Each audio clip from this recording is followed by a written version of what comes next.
नमस्कार, good morning. The core infinity या YouTube channel आपल्या सर्वांचे स्वागत. मी अमित डहाणे.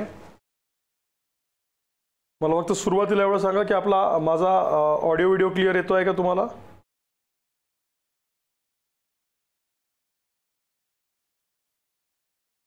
असेल तर आपण आजचं सेशन स्टार्ट करूया.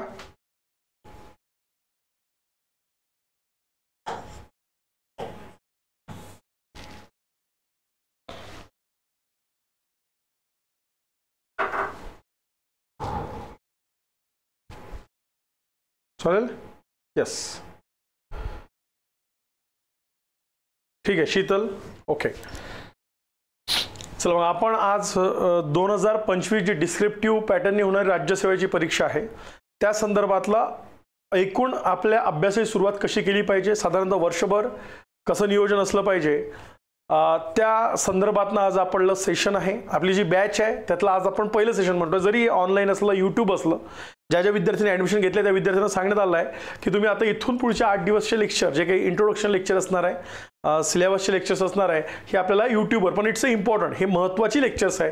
बिकॉज क्लासमध्ये मग आपलं टीचिंग चालू होतं पूर्णतः, ज्यात आपण म्हणतोय सगळं डिक्टेशन, रायटिंग वगैरे सगळ्या गोष्टी हे लक्षात घ्या. त्याच्यामुळे बॅचला ॲडमिशन घेणारे जे विद्यार्थी असेल त्यांनी पण लक्षात ठेवायचं आहे की आपलं हे लेक्चर महत्त्वाचं आहे, जरी ते यूट्यूबला असलं तरी. आणि मग ही बॅच आपली 8 ते 11 अशा वेळेत रेग्युलर स्टार्ट होईल, हे सुद्धा लक्षात घेऊया. तर मग आजचं सेशन आपल्याला तयारी 2025ची करायची. ही तयारी कशा स्वरूपाची असली पाहिजे, कशी केली पाहिजे, त्या संदर्भातनं आपण आज सर्व बोलूया. ओके, फक्त मी सुरुवातीला 1 मिनिट, ही बॅच 1 वर्षाची असणार आहे. रोज साधारणतः 3 तास सुरुवातीला 2 ते 3 तासाचं लेक्चर असणार आहे. आणि एकदा थोडं तुम्ही अडॉप्ट केलं की मग 2-2 तासाचे 2 लेक्चर अशा स्वरूपानं बॅचचं स्वरूप बदलेल. याच्यामध्ये आवश्यक असणाऱ्या थोड्या प्रिंटेड नोट्स आणि मोस्ट ऑफ द भर आपला लिखाणावर सुद्धा आहे. तो लिखाणाचा भर आपण क्लासमध्ये नोट्स डिक्टेट करतो, ते आवश्यक असतं आपल्या रायटिंगसाठी, ते पण इथं अवेलेबल असणार आहे. ह्याला ऑफलाईन ऑनलाईन दोन्ही मोडमध्ये ही बॅच. आजचा पहिले लेक्चर 27 ऑगस्ट आपण म्हणतोच आहे, पण उद्यापासनं आणि सगळ्या विषयांची लेक्चर्स इथे येणार आहे. जॉग्राफी आणि ॲग्रिकल्चर हा विषय मी घेतो. PSIR, political science, international relation, internal security, governance, disaster management हा मयुरी मॅडम घेतात. इकॉनॉमी आणि ॲग्रो इकॉनॉमी हा गजानन भस्के सर घेतात. History, India society, world history, heritage, culture हा पराग देसले सर घेतात. सचिन शेंडे सर कॉन्स्टिट्यूशनचा काही भाग घेतात. त्यानंतर नागेश शिंदे सर CSATचा संपूर्ण भाग घेतात. आणि प्रवीण राऊत सर हे एथिक्स, त्याच्यानंतर science and technology and environment असा भाग घेतात. आणि Mayur Sonawane sir general science असा भाग घेतात, हे लक्षात घ्यायचं आहे. सो ही आपली टीम आहे जी तुम्हाला इथं राज्यसेवेला काय करेल, गाईड करेल. मी इथे जस्ट सांगेल की काही लेक्चर्स तुम्ही आपल्या यूट्यूबवर आहेत, ज्यांनी अभ्यास सुरू केला आहे, करणार आहे, आणि वारंवार उल्लेख येणार आहे की अभ्यासाची सुरुवात बेसिकपासून केली पाहिजे. बेसिकचे काही लेक्चर्स आहेत का, हे लक्षात घ्यायचं आहे. हे प्राचीन इतिहासाचे NCERTचे असतील, किंवा प्राकृतिक भूगोलाचे असतील, किंवा इंडियन पॉलिटीचे असतील, असे NCERTचे लेक्चर्स इथं अवेलेबल आहे. हे सुद्धा तुम्ही बघा. उद्या तुम्हाला GS1 मधला इतिहास हा विषय पराग देसले सर बोलतील.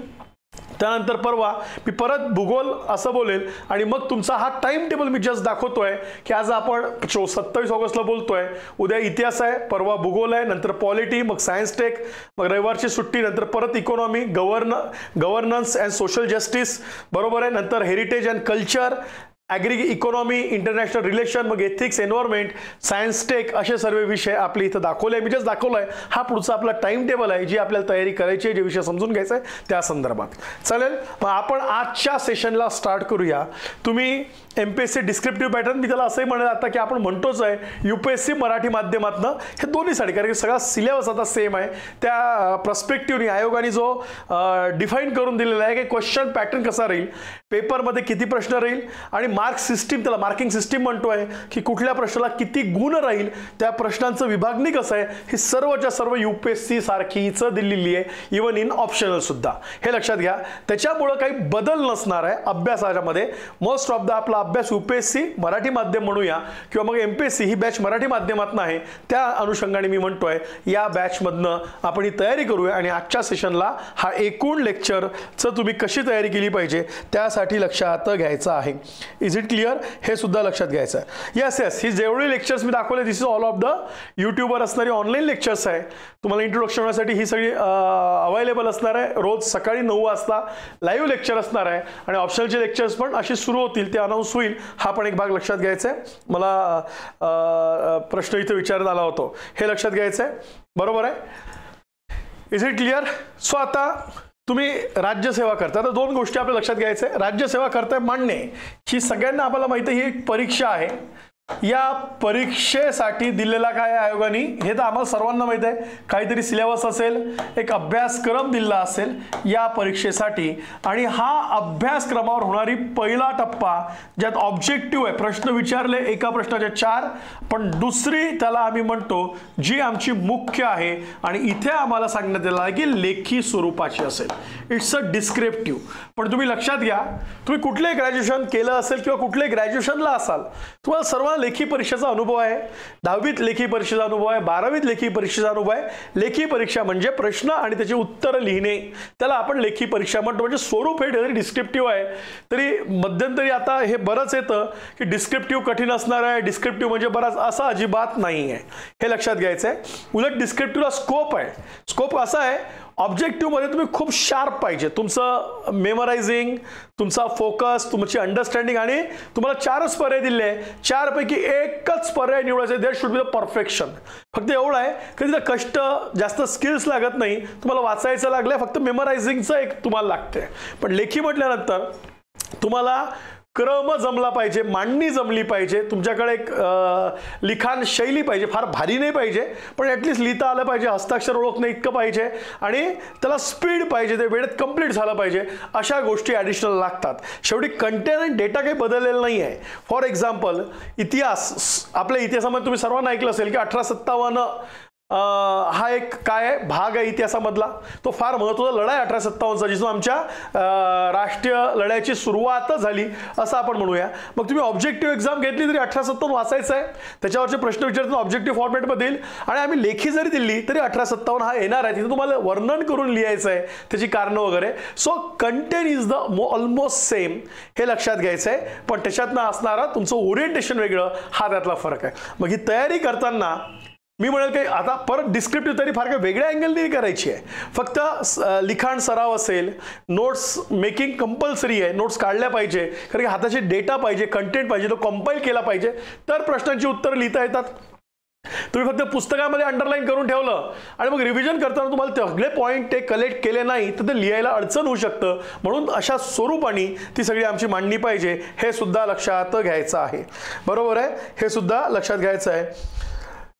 इंग्लिशमध्ये बोल मी नाईस शोभ्या सर होलनी डिसमिस करेल, मला नाही तिथं. हां, ओके, हे लक्षात घ्यायचं आहे. हरकत नाही, ठीक आहे. नाही एकमेकांना काही बोललो का? ठीक आहे. भूगोल आणि जॉग्राफी, ठीक आहे, हा पॉईंट लक्षात घ्या. नाव नेक्स्ट, आता मी आपण टप्प्याटप्प्याने बघून आपल्याला शेवटी काय बोलायचं आहे, तू तयारी सुरुवात करणार आहे. ही तयारीच्या सुरुवातीच्या फेजेस, स्टेप्स कशा असल्या पाहिजे हे सुद्धा लक्षात घ्यायचं आहे. ओके. सो आता नेचर ऑफ एक्झाम आम्हाला क्लिअर माहिती आहे की आमच्या परीक्षेचं नेचर म्हणजे स्वरूप काय असणार आहे. तो लक्षात घ्यायचं आहे की आम्हाला परीक्षेचे टप्पे काय, आम्हाला 2 टप्पे महत्त्वाचे परीक्षा म्हणून. मुलाखत ही सुद्धा परीक्षा आहे, पण तो तिसरा टप्पा आहे, ती व्यक्तिमत्व विकासनाची चाचणी आहे, तो पुढचा टप्पा. त्याला आता इथे घ्यायला नको, कारण की तो नंतर ऑटोमॅटिक आपल्याकडनं त्या गोष्टी डेव्हलप होत जातात ज्यावेळेस आपण हा अभ्यास करतो. मग पहिल्या टप्प्याला पूर्व परीक्षा, ज्याला चांडणी परीक्षा म्हणतो, MCQ पॅटर्न आहे. ऑब्जेक्टिव्ह म्हणजे एक प्रश्न 4 ऑप्शन असे असणारे 2 पेपर तिथे तुम्हाला देण्यात आलेले आहे. बरोबर? पेपर 1, पेपर 2 हे लक्षात घ्यायचं आहे. पेपर 2 हा क्वालिफाईंग आहे, ज्याला आम्ही CSAT म्हणतो, आणि पेपर 1 हा कशाच्या आधारे आहे तर लक्षात घ्या, GS जनरल स्टडी, या 7 विषयांचा अंतर्भाव केला, विषय वगैरे मी दाखवतो. दुसरं, मुख्य परीक्षा, ही पूर्ण डिस्क्रिप्टिव्ह आहे. आणि जर ही तुमची पूर्व परीक्षा जरी इथं 400 असेल 2 पेपर, तर तुमचा कट ऑफ लागणार आहे 200 पैकी, जो गेल्या वर्षी 108 लागला होता 2023ला. 24ची अजून परीक्षा झाली. It's last exam of the objective 24ची, 25ची. आता 24ची अजून व्हायची परीक्षा लांबली, पण आता त्यानंतर 25ची. आणि मुख्य परीक्षा ही 1750 गुणांची आहे. हे लक्षात घ्या.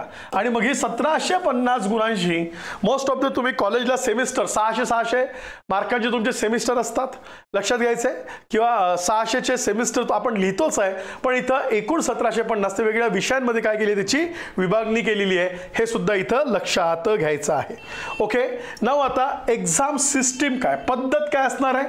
पहिले पूर्व परीक्षेला एका पदासाठी जर एक पोस्ट असेल तर मुख्य परीक्षेला 12 ते 14 विद्यार्थ्यांना कॉल करतात. किती विद्यार्थ्यांना प्रीमधनं पास करतात मुख्यसाठी. जर एक पद असेल अंतिम निवड तर 12 ते 14. फॉर एक्झाम्पल 100 पदं असतील, किती पदं असतील आपण 2 मिनिटं करू, 100 जागा, किंवा मी म्हणेन सोपं 200 जागा पकडा, लक्षात घ्या 200 जागा असतील तर मुख्यला 12 दुनी 2400 विद्यार्थी, ओके, किंवा 14 दुनी 2800 विद्यार्थी, इतके विद्यार्थी मुख्य परीक्षेला येतील. मुलाखतीला एका 4 असा तो रेशो ठरतात. 200 गुणेला 4 बेचोक 8, यातले 800 मुलं कुठं बोलवतील, मुलाखतीला बोलवतील. आणि या 800 पैकी जे बेस्ट आहेत 200 अशांना सिलेक्ट करतील. ही झाली पद्धत. This is the exam system. Nature of exam, there is the objective and again descriptive. Preliminary it is the objective, okay, multiple choice questions, आणि मुख्य ही डिस्क्रिप्टिव्ह आहे, वर्णनात्मक, ही लेखी स्वरूपाची आहे. पण व्हेर इज अ सिस्टीम ज्यात तुम्हाला पोस्टपर्यंत पोहोचायचं आहे, त्यात प्री मेन्स इंटरव्ह्यू आणि आपला तुमची अंतिम निवड होईल ती पोस्ट, असं ते होतं, हे लक्षात घ्यायचं आहे. नाऊ आता प्रिपरेशन स्ट्रॅटर्जी, मी तर काही वर्ड टाकले आता, ठीक आहे, मला कोणतरी टाकलं का इंग्लिशमधनं पाहिजे वगैरे, ठीक आहे, इंग्लिशमधनंच आहे, इंग्लिश मराठी इतकं तर सगळ्यांनाच कळतं, इंग्लिशही कळतं तेवढं मराठी पण कळतं. आपल्याला काय एकदमच फार, आपण सर्व मराठी भाषिक, most of the student Marathi भाषिक असतात, तेवढी मराठी आपली असते की आपल्याला ग्रॅप होऊ शकतं. मी मान्य करू शकतो सब्जेक्ट वाईज टेक्निकल शब्द समजणार नाही, पण बाकीचं आपल्याला समजू शकतं सहज, हे लक्षात घ्यायचं आहे. Now preparation of exam. आता तुम्ही तयारी सुरुवात करताय, तो एनएओ मी पहिले तुम्हाला जस्ट पॉइंट सांगतो, आणि हे point is the standard method. याचं पॉइंटने आपल्याला अभ्यास करावा लागतो, हे लक्षात घ्यायचंय. पहिले तर एक्झामचा सिलेबस डोक्यात क्लिअर पाहिजे. अंटिल अँड अनलेस सिलेबसच माहित नाही तुम्ही सुरुवात कशी करणार. नाही सर तुम्ही म्हटलं बेसिक पासून करा, सर तुम्ही एनसीईआरटी म्हटलं होते स्टेट बोर्ड, अरे हो बरोबर आहे, एनसीईआरटी स्टेट बोर्ड बरोबर आहे, तुम्ही वाचायचं आहे, पण तुम्हाला एनसीईआरटी स्टेट बोर्डला आपल्या सिलेबसला किती मॅच होतं हे डोक्यात क्लिअर पाहिजे. तर ते करण्यात पॉइंट आहे. NCERT state board is not a formality की आम्ही पहिला बेस केलेला मग पुढे जायचं नाही. आपल्याला सिलेबसला अकॉर्डिंग तिथनं उचलता आलं पाहिजे, हे पण एक लक्षात ठेवूया असं मी म्हणेल. Now next there is a syllabus decoding. हा फार महत्वाचा आहे, याचं पण एक लेक्चर घेतलंय, आणि प्रत्येक विषयाचा उद्यापासनं सिलेबस डिकोडिंग आहे, प्रत्येक विषयाचं ते बघायचं आहे उद्यापासनं असं मी म्हणेल, तुम्हाला लक्षात घ्या. देन सिलेबस अँड सब्जेक्ट, माझं कायम भर असतं तुम्हाला सिलेबस क्लिअरिटी पाहिजे तर तुम्हाला टॉपिक्स, त्या सिलेबसचे टॉपिक्स माहीत पाहिजे, त्या सब्जेक्टचे टॉपिक्स माहीत पाहिजे, लक्षात घ्या.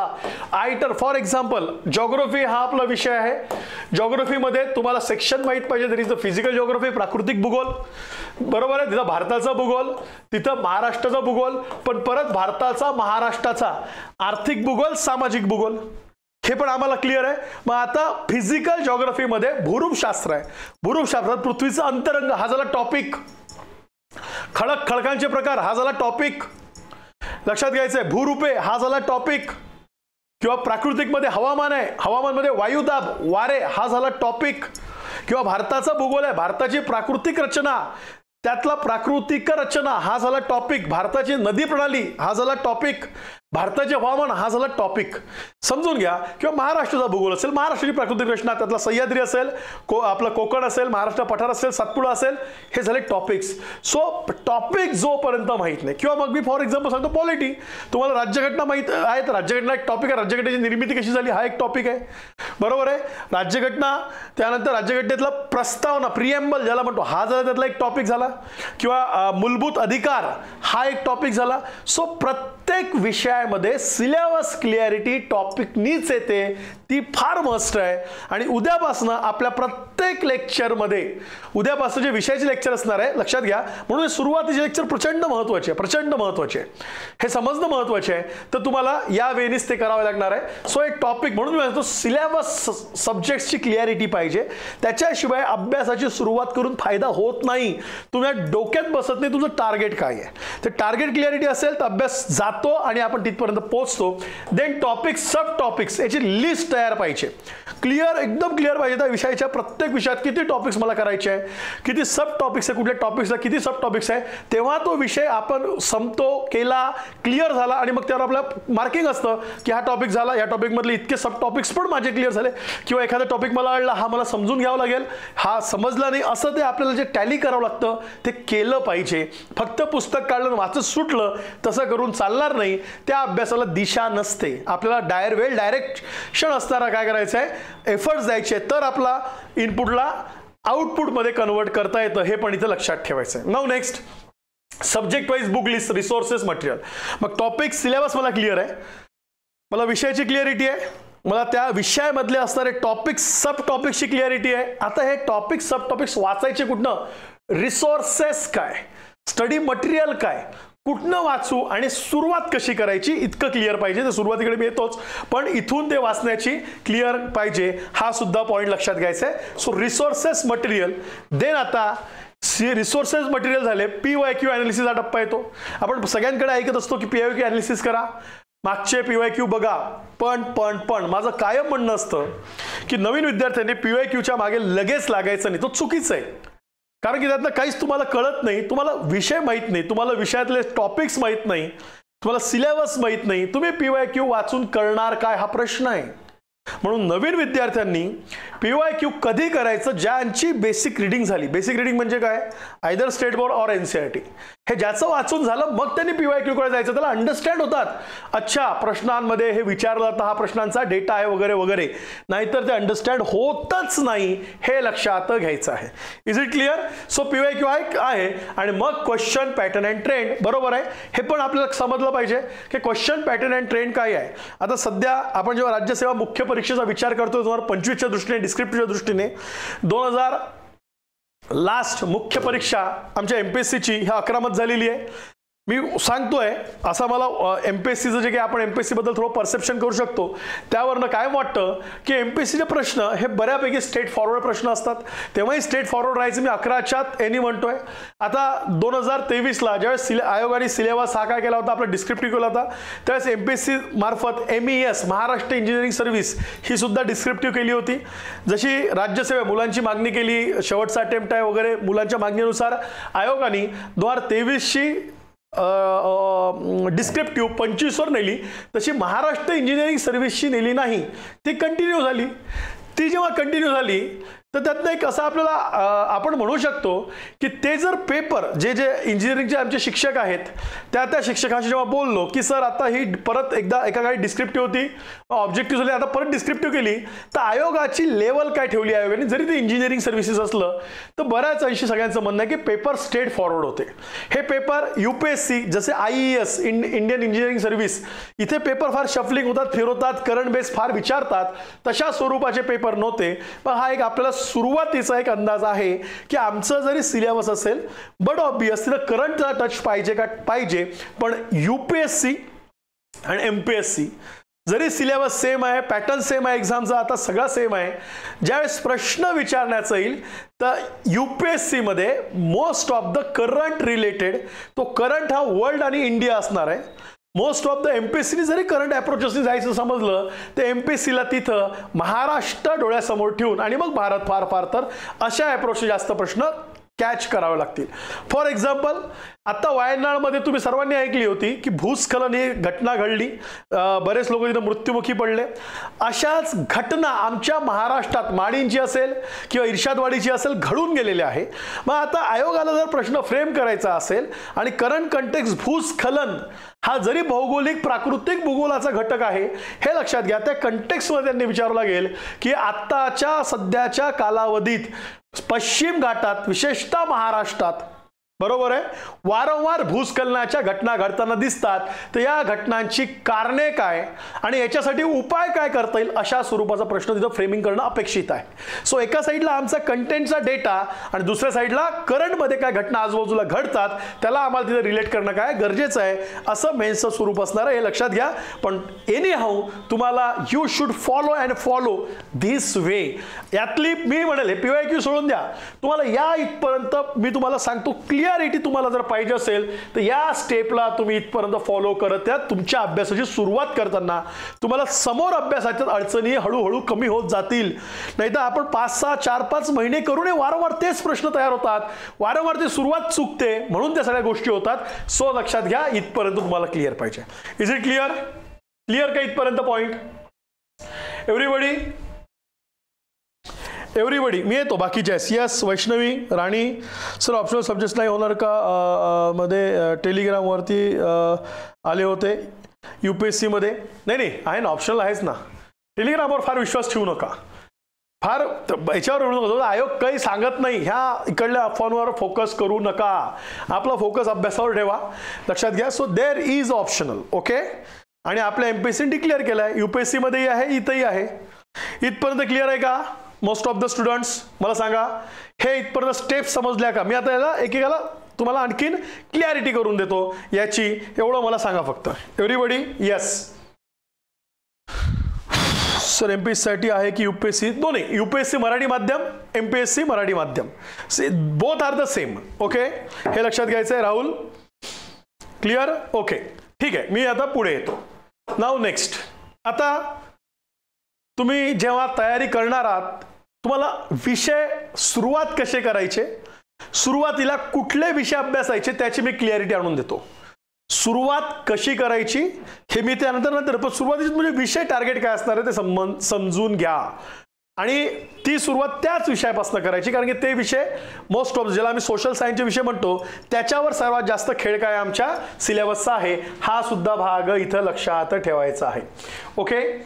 नाव बघा, आपले महत्वाचे विषय कुठले आहे? इतिहास, राज्यव्यवस्था, बरोबर आहे, भूगोल, अर्थव्यवस्था, पर्यावरण. आता सामान्य विज्ञान आहे, पण सामान्य विज्ञान प्री पुरता आहे, त्याला मी म्हणेल, पण तो सुरुवातीला तो केला नाही तरी चालेल. ज्यावेळेस आमचे प्रीचा मी दाखवतो कुठल्या कालावधीपासून प्रीचा अभ्यास केला पाहिजे, कुठला कालावधी मेन्ससाठी आम्ही अभ्यासाला घेतला पाहिजे, ते मी सगळं एक्सप्लेन करतो. पण त्यावेळेस ते आपण बघूया, हे लक्षात घ्यायचं आहे. ओके. हे GSचे विषय जे पूर्वला पण आहेत आणि याच विषयांवर सगळी मुख्य पण आहे. फक्त मुख्यला ॲडिशनल काय आहे? इतिहासामधला भारतीय वारसा आणि संस्कृती आणि जागतिक इतिहासाचा, जगाचा इतिहास तिथे येईल. सामाजिक न्याय, आंतरराष्ट्रीय संबंध हा विषय तुम्हाला राज्यव्यवस्थेला मेन्सला येतो. हा नीतिशास्त्र, ससोटी, ज्याला आम्ही एथिक्स म्हणतो, हा सेपरेट पेपर आहे. तंत्रज्ञान तुमचं सायन्स अँड टेक्नॉलॉजी जातं. आपत्ती व्यवस्थापन, भूगोल आणि एन्व्हायरमेंटला हे असतं. आणि या सगळ्यांचा बेसिकली अभ्यास झाला तर आम्हाला चालू घडामोडीचा अभ्यास करता येतो. सो एनी हाऊ सुरुवातीचे विषय भूगोल, इतिहास, राज्यव्यवस्था, अर्थव्यवस्था आणि पर्यावरण. मी असं कायम सांगत राहील, पर्यावरणाला पण सुरुवातीपासून अभ्यासावं लागेल, कारण की पर्यावरणीय घटना, पर्यावरणीय होणारा आता बदल, याचा असणारा सामाजिक परिणाम, सामाजिक मुळे त्याचा होणारा आर्थिक परिणाम जास्त महत्त्वाचा आहे. आणि बिकमिंग द फ्युचर ॲडमिनिस्ट्रेटर, भविष्यातले तुम्ही प्रशासकीय अधिकारी म्हणून तुमच्याकडे सर्वात मोठं चॅलेंज ते आहे, हे लक्षात घ्यायचं आहे. बिकॉज डेप्युटी कलेक्टर असेल, म्हणजे प्रांत अधिकारी असेल, तहसीलदार असेल किंवा आमचे डिस्ट्रिक्ट कलेक्टर असतील, हे त्या जिल्ह्याचे, त्या क्षेत्राचे, त्या उपविभागाचे आपत्ती व्यवस्थापन अधिकारी असतात. Is a first disaster, he or she is the disaster management officer. त्याच्यामुळं या गोष्टीला आयोगाचं महत्त्व जास्त आहे, हे समजून घ्यायचं आहे. UPSC जास्त आहे, बट ऑब्वियस UPSCच्या ज्यावर गेलं तर MPSC पण काय करतात, त्याला वेटेज जास्त देईल. हा पण एक भाग समजून घ्यायचा आहे. म्हणून पहिले बेसिकचं इतिहास, राज्यव्यवस्था, भूगोल, अर्थव्यवस्था आणि पर्यावरण हेच बेसिक पहिले क्लिअर करत जायचं आहे. ते तुमचे क्लिअर झाले की मग तुम्हाला खालचे विषय समजायला मदत होते. अन्यथा हे खालचे विषय रिलेटेड होत नाही. काय आहे त्यासाठी तुम्हाला पॉलिटी कळलं पाहिजे, हिस्ट्री कळलं पाहिजे, जॉग्राफी कळलं पाहिजे, इकॉनॉमी कळलं पाहिजे, तर तुम्हाला हे ॲडिशनल विषय जे मेन्समध्ये येतात, मेन्समध्ये प्रत्येक पेपरमध्ये काय केलेलं आहे, याचे सेक्शन करून टाकलेले आहे, हे आपल्याला समजायला मदत होईल. Is it clear? सुरुवात या 5 विषयापासून तुम्ही चॉईसनी ठरवा. मी भूगोलापासून स्टार्ट करेल का? आता मी सांगत असतो माझा विषय म्हणून नाही, पण जॉग्राफी क्रिएट्स द हिस्ट्री, भूगोल इतिहास घडवतो, हे लक्षात घ्या. कारण निसर्गात तुम्हाला हे समजून घ्यायचं आहे, भूगोल इतिहास घडवतो याचा अर्थ काय होतो, भौगोलिक परिस्थिती अनुसार सगळ्या मानवाच्या घटना घडत गेल्या, बरोबर आहे. आणि मानवाच्या घटना घडत गेल्या, घटनांचा अभ्यास म्हणजे आम्ही त्याला इतिहास म्हणतो. लक्षात घ्या, हे असं आपल्याला समजून घ्यावं लागेल. म्हणून सुरुवात भूगोलापासून करा. अंडरस्टँडिंग बेस आहे आयदर मग तुम्ही इतिहास किंवा पॉलिटी, पण त्यातही मी म्हणाल इतिहास करा. मग पॉलिटी डायरेक्ट जाऊ नका, पहिले इतिहास कळला पाहिजे. आमची स्वातंत्र्य चळवळ तर कळली पाहिजे.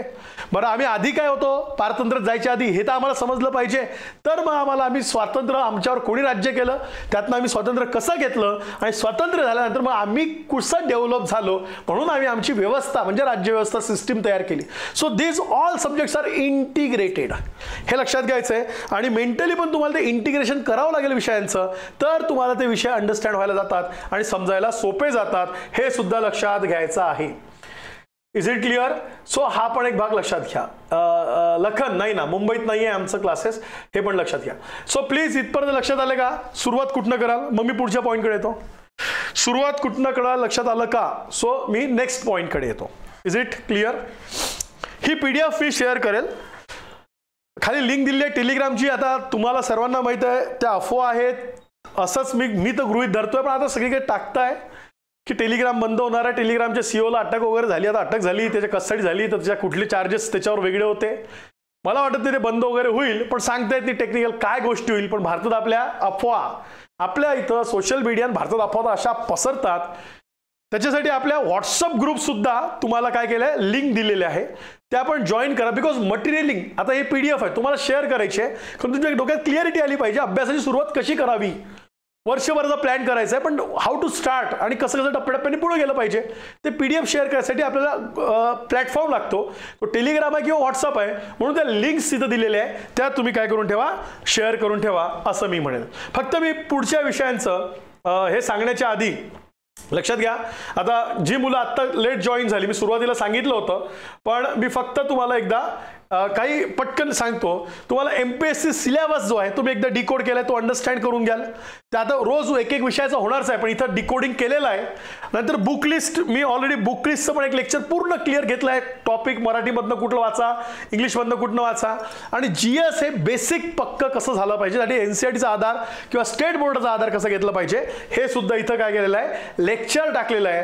ते लेक्चर एकदा तुम्ही इथं बघाल, मी असं म्हणेल. आणि फक्त एकासाठी मी तुम्हाला सांगतोय की अजून एक लेक्चर, यस, काही स्टडी स्किल्स आपल्याला लागणार आहे, रायटिंग स्किल्स वगैरे, असं एक मॅडमचं लेक्चर आहे, ते सुद्धा तुम्ही तिथे बघाल. आणि मी तुम्हाला परत एकदा हे सांगेल. आणि एक न्यूजपेपरचं लेक्चर, कुठलं न्यूजपेपर वाचाल तर वाचाल, म्हणजे न्यूजपेपरचं का महत्व आहे तर महत्व आहे, तुम्हाला डिस्क्रिप्टिव्ह आहे, तुमचे जास्त महत्व आहे, मग ते कसं वाचलं पाहिजे किंवा काय केलं पाहिजे हे इथं लक्षात घ्यायचं आहे. आणि जे विद्यार्थी लेट आले, आपली जी 1 इयरची बॅच आहे त्याचेच लेक्चर्स मी टाइम टेबल जस्ट दाखवायसाठी आणलेलं आहे की उद्यापासून कुठले असणार आहे लेक्चर्स, अजून बाकी आहे, मी पुढचं करतो कंटिन्यू. पण 1 इयरची बॅच, याच्यामध्ये असणाऱ्या फॅकल्टी जॉग्राफी ॲग्रिकल्चर मी घेतो, polity, political science, international relation, internal security, आणि तुमचं असणारं disaster management Mayuri Bharati madam घेतात, गजानन बस्के सर ॲग्रिकल्चर आणि agro economy, Parag Desale sir world history, Indian society, heritage and culture, Sachin Shaikh sir कॉन्स्टिट्यूशनचा काही भाग घेतात, नागेश शिंदे सर संपूर्ण CSAT घेतात, Pravin Raut sir science and tech, ethics आणि असणारं एन्व्हायरमेंट, आणि Mayur Sonan sir general science घेतात. हे सुद्धा लक्षात घ्या. हे NCERTचे काही सिरीज असेल, हे इतिहास, भूगोल अशी लेक्चर्स आहे. फक्त मी टाइम टेबल उद्या हिस्ट्री, मग जॉग्राफी, मग पॉलिटी, मग science and tech, economy, governance, social justice, heritage and culture, agri economy, international relation, ethics आणि environment, this is the batch schedule. असंच बॅच शेड्यूल सध्या आता ऑनलाईनला आहे, तुम्हाला समजून घ्या. पण नंतर ही बॅच रेग्युलर चालू झाली की वर्षभराची बॅच आहे, याच्यामध्ये टेस्ट आहे, रायटिंग, सगळ्या प्रॅक्टिसेस आपण करून घेणार आहे प्रत्येक याच्यात, हे सुद्धा इथं लक्षात घ्यायचं आहे. ओके, सो मी परत एकदा आपल्या सिलेबसकडे, आयोगाच्याकडे येतो, पॉईंटकडे. आपण या पॉईंटवर होतो, हे पॉईंट्स आपल्याला समजले, आणि मग त्यानंतर मी म्हणेल की आपल्याला आता विषय हा प्रीला का दिलाय. आता आयोगाचा सिलेबस तो मी विषयांमध्ये सांगितलं. आयोग शब्दशः काय करतं बघा, राज्य, आंतरराष्ट्रीय स्तरावरील महत्त्व चालू घडामोडी, राज्य, प्रादेशिक, राष्ट्रीय, आंतरराष्ट्रीय असा एक विषय. दुसरा भारताचा इतिहास, महाराष्ट्राचे विशेष आणि भारतीय राष्ट्रीय चळवळ. तिसरं महाराष्ट्राचा, भारताचा, जगाचा भौतिक, सामाजिक, आर्थिक, भूगोल.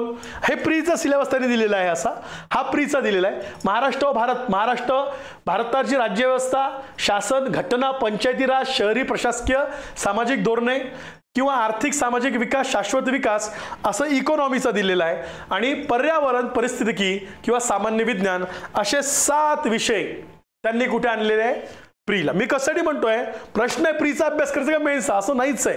जीएस ही जीएस मध्ये जे आत्ता आपण करणार आहे मोस्ट ऑफ द असा जीएसचा आपण अभ्यास करणार आहे ज्याच्यामध्ये प्री संपूर्ण कव्हर होईल आणि मेन सुद्धा कव्हर होईल तो विषय. फक्त ऍडिशनल विषय आम्हाला मेन्सचा ऍड करावा लागेल पण ज्याच्यावर वेटेज जास्त आहे. मग आता इतिहास तिथं दाखवलं तुम्हाला. इतिहास काय आहे? भारतीय वारसा आणि संस्कृती याला आम्ही म्हणतो एन्शियंट मिडियलचा भाग इतिहास आणि जागतिक इतिहास वगैरे. सो हा इतिहास आहे मॉडर्न इंडिया वगैरे आहे. हा भाग आपण काय करणार आहे आता इथं प्रामुख्याने जास्त बघणार आहे. हे सुद्धा लक्षात घ्यायचंय प्रामुख्याने जास्त बघणार आहे. जागतिक भूगोल यांनी जरी दिलाय काय दिलंय जागतिक भूगोल जगाचा भूगोल पण जागतिक म्हटल्यानंतर काय दिलेलं आहे महाराष्ट्राच्या काही भारांश तिथं त्यांनी देताना जरी विषय असा आहे मग प्राकृतिक दिलेला आहे काही महत्त्वाच्या संकल्पना भारताचा आर्थिक अशा विषयांनी दिलेला आहे. हा झाला GS1 250 मार्काचा. किती GS1 हा 250 मार्काचा मुख्यचा paper. There is a GS2 ज्यात फक्त Indian polity constitution social justice international relation हे सगळे गव्हर्नन्स सामाजिक न्याय आंतरराष्ट्रीय संबंध संविधान प्रशासन हा झाला 250चा दुसरा GS2चा पेपर. इकॉनॉमी सायन्स अँड टेक्नॉलॉजी पर्यावरण इंटरनॅशनल सिक्युरिटी आपत्ती व्यवस्थापन हा झाला तुमचा GS3. त्यानंतर GS4 नीतिशास्त्र सचोटी आणि अभियोग्यता हा झाला तुमचा चौथा. असे आम्हाला किती पेपर झाले GSचे 4 GS1 GS2 GS3 GS4 गुणिले 250 1000 मार्क. निबंध 250 इथं आपल्याला निबंधाचे 2 निबंध असणार आहे ए आणि बी असे 2 सेक्शन देतात. 100 मार्काचे लक्षात घ्यायचंय. पण निबंधाची तयारी ही GSच्या आधारे होते आणि मग वैकल्पिक विषय पेपर 1 पेपर 2 250 असं एकूण 1750चं वर्णन आहे. किती 1750. मग या सगळ्याचा जर आपण सार काढला मी सार म्हणतोय या सगळ्याचा आम्ही जर सार काढला म्हणून म्हणतो एकदा तुम्ही सिलेबस नीट चेक करा. सिलेबससाठी एक स्पेशल लेक्चर पूर्ण डिटेल मी डिस्क्राईब केलेलं आहे. ओके. दुसरं बुक लिस्टचं लेक्चर आहे. कुठल्या याला कुठलं बुक लिस्ट काय वापरलं पाहिजे ते सुद्धा मी इथं काय करून ठेवलं आहे सर्व मेन्शन करून ठेवलेलं आहे. हे सुद्धा लक्षात घ्यायचं आहे. ओके. मी येतो प्रश्नांकडे येतो. मी तुमच्या प्रश्नासाठी थांबणार आहे. आपण प्रश्न घेऊया कारण की प्रश्न घेतल्याशिवाय ते समजत नाही. पण मी जस्ट दाखवतो. आणि GS आता सुरुवात मी तुम्हाला म्हणेल हे लेक्चर एकदा बघा कारण की आता तुम्ही काय करायचं आहे मी तुम्हाला म्हणतो आपण सुरुवात करणार आहे बरोबर आहे. आणि ही सुरुवात कशी करायची 2025 मी 2 मिनिटांनी बघा एक रफ हे करतो. 2025 ची तुम्हाला पूर्व परीक्षा आणि तुम्ही जर 2025 ची पूर्व परीक्षा पास झाला तर तुम्हाला मुख्य जी तुम्हाला पूर्व आणि मुख्य दोन्ही पास व्हायचं आहे. मग आता याची सुरुवात करताना जी आमची स्टेप आहे ती स्टेप तर आम्ही क्लिअर केलीच आहे. कुठली स्टेप की मला एक सिलेबस समजला पाहिजे. मला सिलेबस वाईज टॉपिक सब टॉपिकची लिस्ट ती तुम्हाला उद्यापासून परत सांगते. उद्यापासून लेक्चर मिस करू नका. विषय नाही आहे टॉपिक सब टॉपिकची लिस्ट सगळे शिक्षक सांगणार आहेत. त्या विषयाचे सर सांगतील कुठले विषय वाचले पाहिजे कशातून वाचले पाहिजे इतकेच टॉपिक केले पाहिजे. हे टॉपिक पडतात त्यामुळे ते क्लिअरिटी आम्हाला असली पाहिजे. हा पण भाग लक्षात घ्यायचा आहे. तो सिलेबस टॉपिक पण आता सगळं केलेलं सिलेबस टॉपिक. मग आता सुरुवात कुठपासनं आम्ही म्हणतोय बेसिक पासनं करा. कुठनं सुरुवात करायची नाव ही स्टेज बेसिक. मग बेसिक म्हणजे काय स्टेट बोर्ड NCERT. आणि मग एक अडचण आहे हे मला मान्य आहे की सर NCERT इंग्लिशमध्ये आहे. NCERT काय असतात इंग्लिशमध्ये असतात आणि मग आम्हाला कसं ते हे होईल. हरकत नाही जिथं स्टेट बोर्ड कर काही गरज नाही. रेफरन्स बुक येतील NCERT नसेल सोडून द्या. आता आपल्या बॅचमध्ये फक्त मी सांगून ठेवतो की आपण फाउंडेशन बॅच घेतली होती मग NCERT ची बॅच घेतली ती ऑलमोस्ट कंप्लीट झाली. फक्त माझ्या भूगोलाचे काही लेक्चर राहिले पण मी ते कंप्लीट करून देतो. आता NCERT आणि फाउंडेशन बॅचचे जे विद्यार्थी आहे सपोज आपली त्याची फाउंडेशनची फी 3000 होती NCERTची फी 5000 होती. त्या विद्यार्थ्यांना या बॅचमधली 8000 फी मायनस केली आहे कारण की इट्स अ पार्ट ऑफ दिस. ते समजलं तर हे आणखी इझी जातं ही बॅच समजणं. म्हणून मी सांगतो म्हणजे आम्ही प्लॅनच तसा केला आहे आपण की मुलांना फाउंडेशन एकदाचं फाउंडेशन नका करू पण NCERT स्टेट बोर्ड करणं गरजेचं आहे. हे लक्षात घ्यायचं आहे. त्याच्यासाठीचा हा बेस पण स्टेट बोर्ड आणि NCERT तुम्हाला समजलं पाहिजे. टेस्ट पण टाकलेलं आहे त्याच्या की काय टेस्ट. हे झालं तुमचं बेसिक. हे बेसिक झालं की मग तुम्ही रेफरन्स बुक कडे येईल.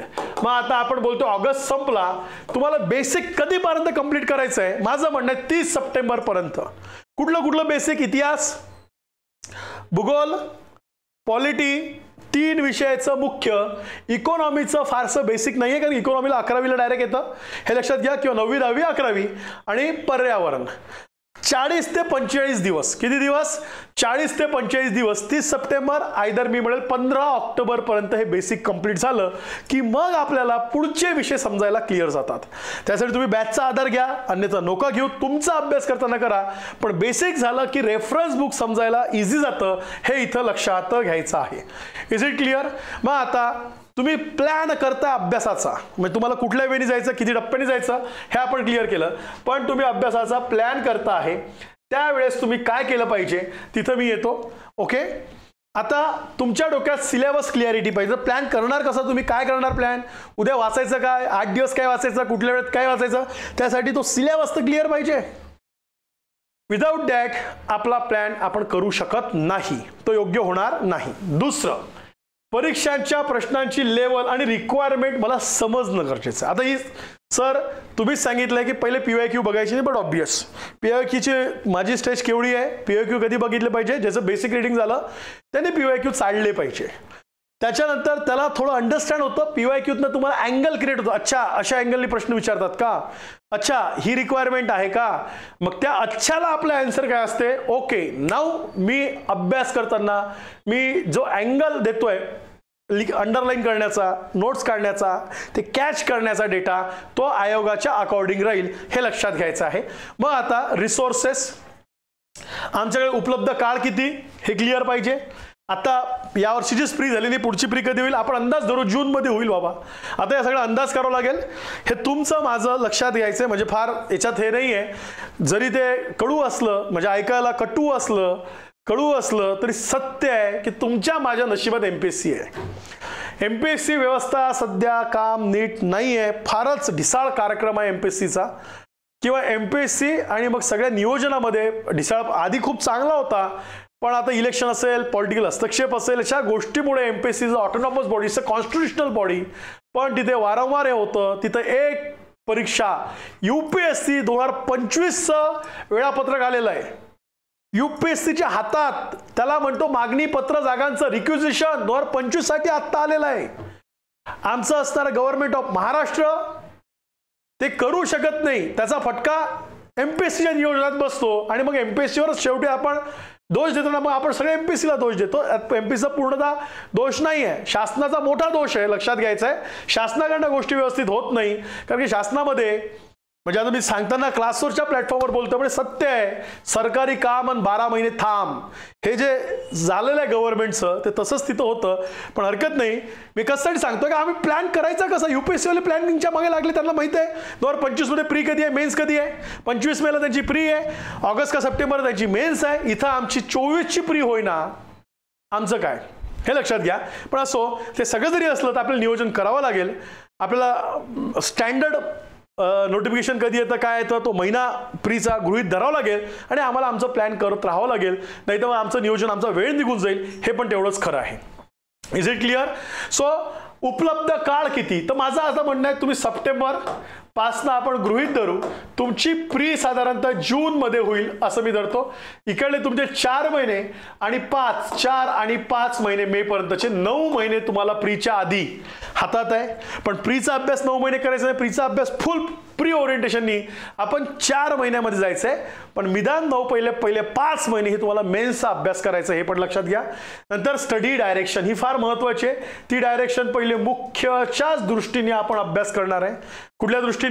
मेन्सच्या दृष्टीने, हे पण इथं लक्षात घ्यायचं आहे.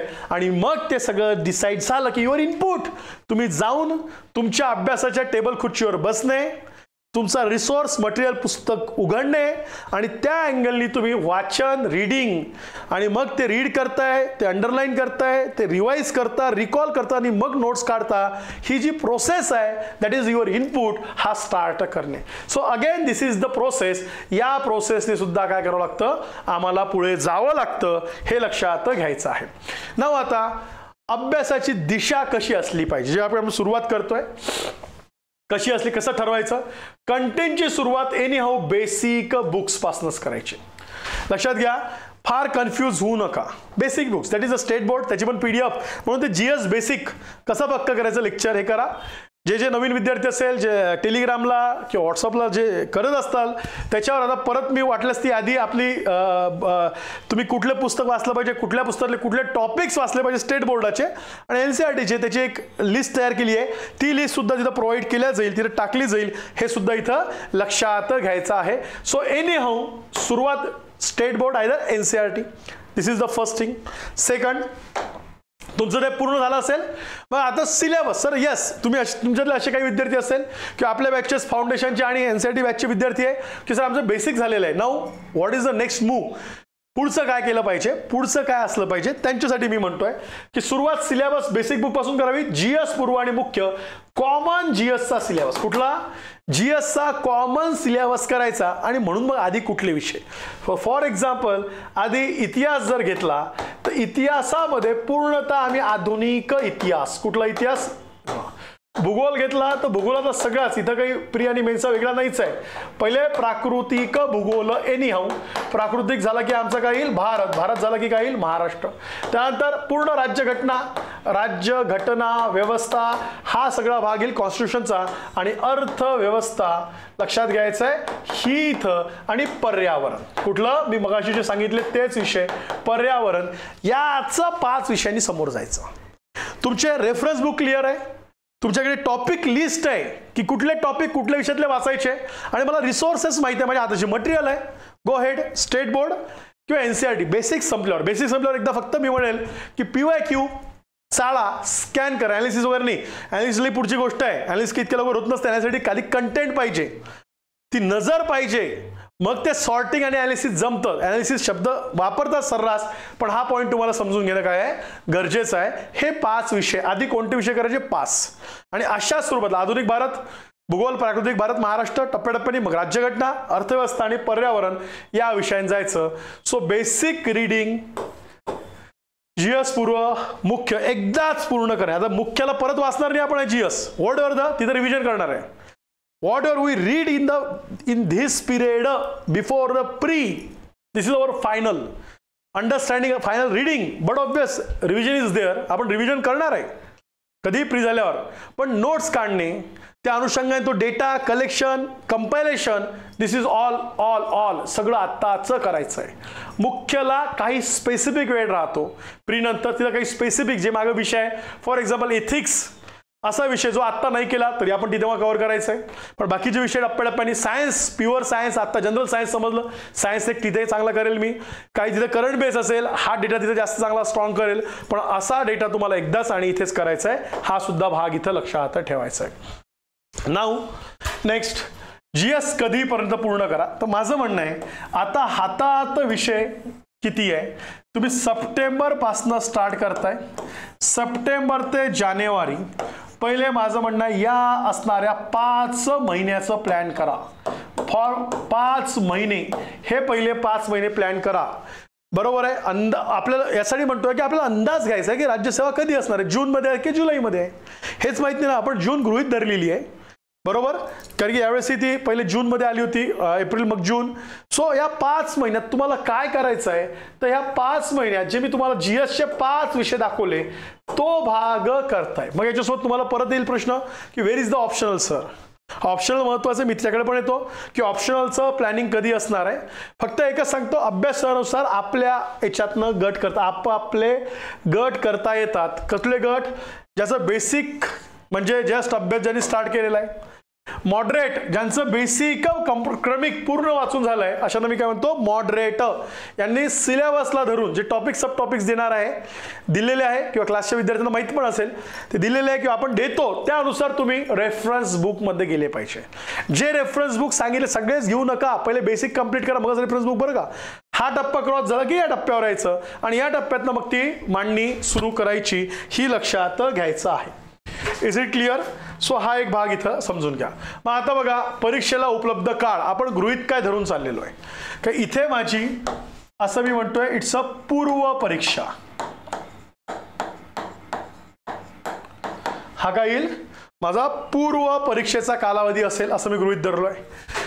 मग बघा, परत सप्टेंबर ते जानेवारी असं मी म्हणेल ही संपूर्ण या महिन्यात म्हणजे जवळजवळ 5-15 मला 150 दिवस तुम्हाला संपूर्ण GS महत्त्वाचं आणि हा कुठल्या अँगलनी जायचं तुम्हाला मुख्य अँगल म्हणजे काय जे तुमचं स्टडी मटेरियलिंग आहे कंपॅरिझन असेल बरोबर आहे जिथं तुम्हाला काय करायचं आहे अंडरस्टँडिंग करून लिहून बघायचे प्रश्नाचे थेरॉटिकल प्रश्न लिहून बघायचे लेखी स्वरूपात ती सुद्धा करायचं आहे आणि प्लस प्लस प्लस याच्यासोबत तुमचा ऑप्शनल तुम्ही दोन्ही पेपरचे सेक्शन ए हे लक्षात घ्यायचं आहे दोन्ही पेपर तुम्हाला 2 पेपर आहे तुम्ही ऑप्शनल चॉईस करणे आणि दोन्ही पेपरचे सेक्शन आहे आता फॉर एक्झाम्पल तुम्ही जर पॉलिटिकल सायन्स हा ऑप्शनल घेतला तर अख्खा पॉलिटिकल सायन्सचा एक पेपर आहे 250 मार्काचा आता मी शिकवत नाही पॉलिटिकल सायन्स पण मी सांगतोय त्या बेनिफिट आहे ज्याने पॉलिटिकल सायन्स ऑप्शनल घेतला त्याला अख्खाच्या अख्खा 750 GS 250 भूगोल घेतला ऑप्शनल आपला तर भूगोलाचं पहिले GS मध्ये जवळपास 100 ते 105 मार्क आणि ॲग्रो इकॉनॉमी त्यानंतर एन्व्हायरमेंट आणि डिझास्टर मॅनेजमेंट असं जर आम्ही गृहीत धरलं या सगळ्यांमधनं तर साधारणतः तिथेही 200 मार्क भूगोलाच्या ऑप्शनमधनं सुद्धा कव्हर होतात पण प्रत्येक ऑप्शनचं ते असतं इतिहास घेतलं तर इतिहासाचा GS मधला साधारणतः पहिला भाग 120 ते 150 मार्काचा इतिहास देईल पण इतिहासाचं मग तसं पुढच्या ह्याच्यात कुठं कनेक्शन फारसं स्ट्रॉंग नाहीये अगेन सोशोलॉजी हा विषय लहान आहे अँथ्रोपोलॉजी सध्या UPSCला चालणारा विषय आहे पटकन लिहिता येतं मटेरियल शॉर्ट आहे पण इट्स अ डिपेंड सो GSला कंपाईल असणारा अगेन तुमचा इंटरेस्ट आणि रिसोर्सेस मटेरियल आणि तुमचा कॉन्फिडन्स लिहिता येणार तो ऑप्शनल पाहिजे पण ऑप्शनल मधले पेपर दोन्ही पेपरचे सेक्शन ए हे सुद्धा आपल्याला कंप्लीट करून ठेवायचे आहे हा पण एक भाग जाता जाता अंडरस्टँड करायचा आहे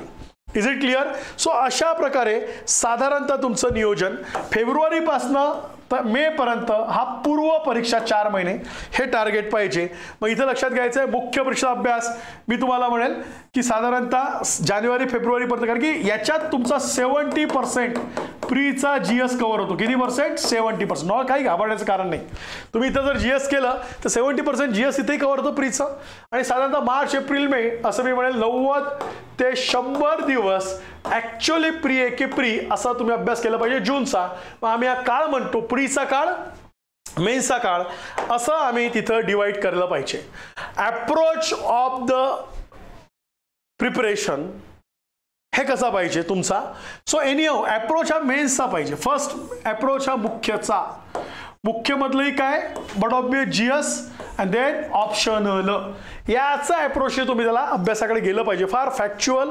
इन्फॉर्मेटिव्ह न जाता लक्षात घ्या 2 प्रकारचा डेटा एक फॅक्च्युअल इन्फॉर्मेटिव्ह डेटा असतो एक थोडासा कॉम्प्रेहेन्सिव्ह डेटा असतो दोन्ही वेळी अंडरस्टँडिंग बेस लिहिता आलं पाहिजे ते लिंक करता आलं पाहिजे शेवटी मेन्सला तुम्हाला जे आन्सर रायटिंग सांगितलं आहे it is expected from you की युअर अ फ्युचर ॲडमिनिस्ट्रेटर तुम्हाला ते एक फ्लो असला पाहिजे इंटिग्रेट करता आलं पाहिजे त्याची लिंक असली पाहिजे अशी तुमची मांडणी असली पाहिजे ते MPSCने दिलेलं आहे का त्यांना अपेक्षित काय लेखीमधनं हे सुद्धा इथं लक्षात घ्या त्या वेनी ते प्रेझेंट झालं पाहिजे हा सुद्धा पॉइंट इथं लक्षात घेऊया देन मुख्य परीक्षेचा अभ्यास तो GS पण कुठला GS कॉमन प्री आणि मेन्सला जो कॉमन आहे तोच GS पासून सुरुवात करायची आणि प्लस ऑप्शनल मी म्हणेल पेपर 1 मी परत सांगतो किमान इतकं तरी झालं पाहिजे दोन्ही पेपर 1चे सेक्शन ए आणि सेक्शन ए इतकं कव्हर करा ओके बी आता इकॉनॉमीचा बराच भाग भूगोल ऑप्शनलच्या सेकंड पेपरमध्ये मॅच होतो लक्षात घ्यायचं आहे जो भारताचा भूगोलाचा पेपर आहे ऑप्शनलचा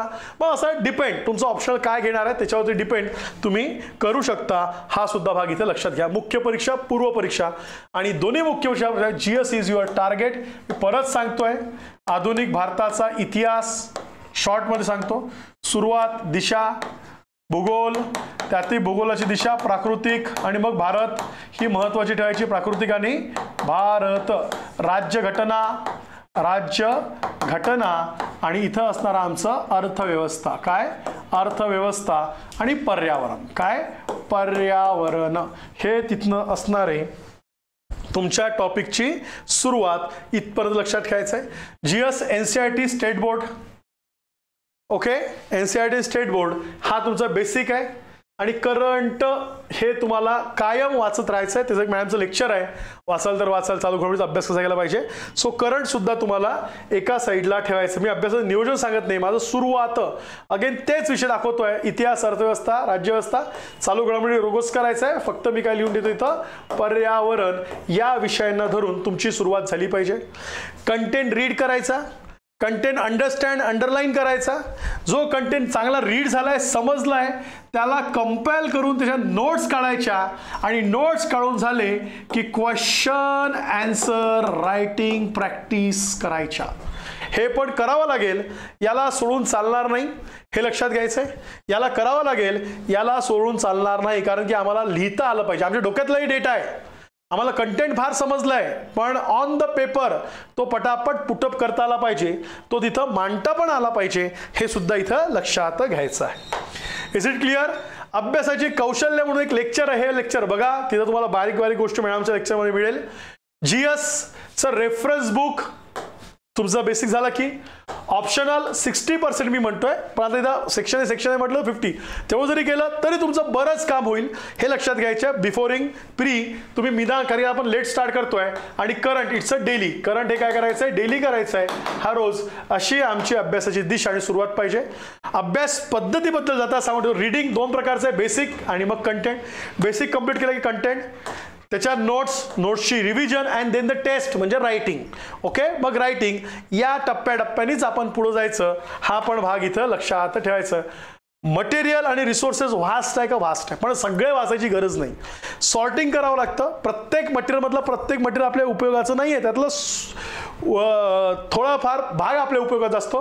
ती उपयुक्तता, तो भाग आम्हाला समजला पाहिजे आणि त्याच्यानुसार आम्ही केलं पाहिजे. म्हणून मी सांगेल, NCERT स्टेट बोर्ड काही वाचायचं असेल, ते बघायचं असेल, त्याचे लेक्चरचे सिरीज आहे. इतिहास पराग देसाई सरांनी घेतला आहे, भूगोल माझा आहे, नंतर पॉलिटिक्सचा मॅडमचा आहे, ती लेक्चर्स तुम्हाला अवेलेबल होईल. सिलेबस डिकोडिंग आणि बुक लिस्ट ही पण लेक्चर बघा असं मी सांगेल. आणि करंटसाठी अभ्यास कसा करायचा, करंट पेपर कसा वाचायचा, याचं एक मॅडमचं लेक्चर आहे, हे सुद्धा इथं बघा. मी तुझ्या प्रश्नांकडे येतो. आपली बॅच जसं मी सांगतोय टाइम टेबल आजपासून स्टार्ट झालं. पहिलं लेक्चर म्हणून सुरुवात कशी करायची एक्सप्लेन केलंय. भूगोल आणि ॲग्रिकल्चर जॉग्राफी मधला तो मी घेतो. Madam political science, international relation, international security, disaster management, Vijayan Baske sir agriculture आणि इकॉनॉमी, आणि मग इको ॲग्री हा सरांचा आहे. Parag Desai sir world history, heritage and culture, Indian society आणि इतिहास हा सरांचा विषय असणार आहे. सचिन शिंदे सर काही कॉन्स्टिट्यूशनचा भाग घेतील. नागेश शिंदे सर संपूर्ण CSAT, environment, ethics, science and tech, आपले प्रवीण राऊत सर आणि Mayur Sonawane sir general science आणि हा भाग घेतील, हे लक्षात घ्यायचं आहे. सो हे परत तिथे आहे. तुम्हाला उद्याचं लेक्चर इतिहासाचा सिलेबस, इतिहासातले टॉपिक्स, सब टॉपिक्स कुठले असले पाहिजे हे इथे लक्षात घ्यायचं. परवा माझं आहे परत भूगोल, त्यातलं सिलेबस डिकोड करू संपूर्ण. ही तुम्हाला सगळी आपलं टाइम टेबल दाखवतोय. This is the batch time table. सुरुवातीला ऑनलाईन आहे म्हणून हे तुम्ही बघा, युट्यूबवर ऑफलाईन पण आहे. माझं फार ज्यांना करायचं आहे, ज्यांना शक्य आहे. आता पुण्यात यायचं म्हटल्यानंतर खर्च आहे का? आहे. पुण्यात खर्च आहे, राहायचा, खायचा, अख्खा सदाशिव पेठ आहे, स्पर्धा परीक्षांच्या विद्यार्थ्यांच्या भरशावर चालतंय, म्हणजे इकॉनॉमी, हे लक्षात घ्या. लायब्ररी खर्च आहे 8 ते 10 हजार मिनिमम खर्च आहे पुण्यात, मिनिमम सांगतोय. आणि त्यात मग कॉम्प्रोमाइज, तुम्ही घरी एकदम भारी राहत असाल, कॉम्प्रोमाइज करून राहावं लागतं 8 ते 10 हजार किमान. पण डिस्क्रिप्टिव्हला जर समोर असलं तर फार इझी जातं ते असेस करणं. तुम्हाला टास्क देता येते प्रश्नांचं, ते तुम्ही बघितलं का, तिथली तर चेक करून घेता येते पॉईंट्स, हे असतं. पण हरकत नाही, ऑनलाईन असलं आपण स्कॅन करून त्या गोष्टी करणार आहे पेपर चेकिंगच्या वगैरे. पण हे असणार उद्या हिस्ट्रीचं, 29 ऑगस्टला जॉग्राफी, 30ला पॉलिटी, 31ला science and tech, 2 September economy, मग गव्हर्नन्स अँड सोशल जस्टिस, मग हेरिटेज म्हणजे वारसा आणि संस्कृती, नंतर ॲग्री कृषी अर्थव्यवस्था आंतरराष्ट्रीय संबंध, मग एथिक्स आणि एन्व्हायरमेंट, असं आपलं टाइम टेबल आहे. हे सुद्धा चेक करा. Is it clear? सो काही तुमच्या शंका असतील तर मी त्या शंका मी घेतो, बरोबर. काही शंका असतील तर बघा, त्या शंका आता घेऊया. मी अपेक्षा करतो की सुरुवात कशी करायची या गोष्टी तुमच्या. तुझा क्वेश्चन ऑप्शनलचं काय sir? Optional geography and PSR मध्ये खूप गोंधळ होत आहे. कुठलंही एक घ्या. PSR घेतला तर 250 मार्क GST इझी ऑटोमॅटिक होऊन जातात. ओके वैष्णवी, डोंट इमोशनली, हे बघ, you are the future administrator, don't think about the emotionally, you should think about the practical. What is the practically possible and what is the practical and professionally मला सूट आहे. मार्कांमध्ये conversion, don't emotionally decision नाही घ्यायचे, हे लक्षात घ्या. शेवटी post निघाली पाहिजे ना. तुम्हाला थोडी ऑप्शनल जॉग्राफी जरी घेतलं किंवा पॉलिटिकल, तुम्हाला तिथं नॉलेज चेक होणार आहे का, तुम्ही उद्या अधिकारी झाले ना, इट्स अ जनरल. तुम्हाला तिथं तुमचा जे काही IQ डेव्हलप होणार आहे, बट ऑब्वियस इन प्रोसेस जो आपला इंटेलिजंट डेव्हलप होतो तो वापरावाच लागणार आहे. पण एका विषयाचं थोडी नॉलेज वापरायचं. सो प्लीज, मला आवडतो का, रिसोर्सेस आहे का, मी लिहू शकतो, अंडरस्टँड होतो का, आणि मला जास्तीत जास्त मार्क कुठनं कव्हर होतात. But obvious PSIR is there. Polity हा 750 कव्हर करतो. ऑप्शनल प्लस इंटरनल सिक्युरिटी, त्याच्यात परत डिझास्टर मॅनेजमेंट, हा पण 800 मार्काचा फायदा आहे. तो विषयाचा आहे. मी सांगतोय माझा विषय जॉग्राफी, मला माहिती आहे, मी सांगतो जॉग्राफीच घ्या, पण जस्ट सांगतोय तो पण एक फायदा आहे. Is it clear Vaishnavi?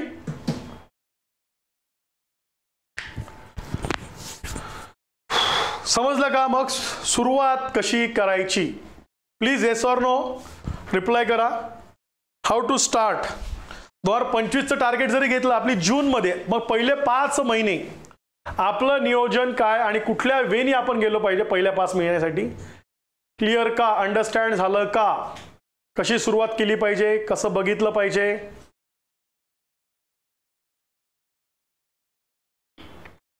Okay. उद्याचं हिस्ट्रीचं लेक्चर आहे, परवा जॉग्राफी. ज्यांना ॲडमिशन घ्यायची असेल, इन्क्वायरी करायची असेल, इथं फोन नंबर दिलेला आहे 9370423472, किंवा इथे लिहून देतो, खाली गेलेला आहे 9370423472. याच्यावर कॉल करा. तुम्हाला लिंक, मटेरियल हे सगळं येणार आहे.